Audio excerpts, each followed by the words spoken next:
Guess how much I love you.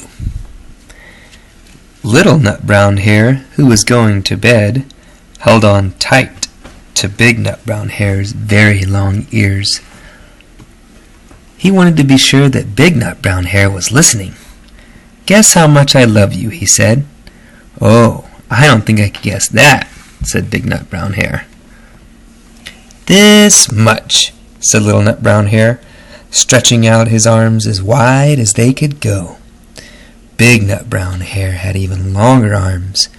"But I love you this much," he said. That is a lot," thought Little Nut Brown Hare. "I love you as high as I can reach," said Little Nut Brown Hare. "I love you as high as I can reach," said Big Nut Brown Hare. "That is very high," thought Little Nut Brown Hare. "I wish I had arms like that." Then Little Nut Brown Hare had a good idea. He tumbled upside down and reached up the tree trunk with his feet. "I love you all the way up to my toes," he said. "And I love you all the way up to your toes," said Big Nut Brown Hare, swinging him up over his head. "I love you as high as I can hop," laughed Little Nut Brown Hare, bouncing up and down.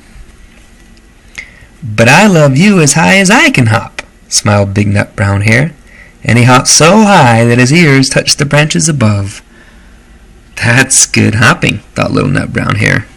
"I wish I could hop like that." "I love you all the way down the lane, as far as the river," cried Little Nut Brown Hare. "I love you across the river and over the hills," said Big Nut Brown Hare. "That's very far," thought Little Nut Brown Hare. He was almost too sleepy to think any more. Then he looked beyond the thorn bushes, out into the big dark night. Nothing could be farther from the sky. "I love you right up to the moon," he said, and closed his eyes.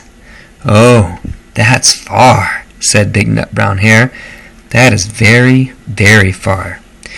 Big Nut Brown Hare settled Little Nut Brown Hare into his bed of leaves. He leaned over and kissed him good night.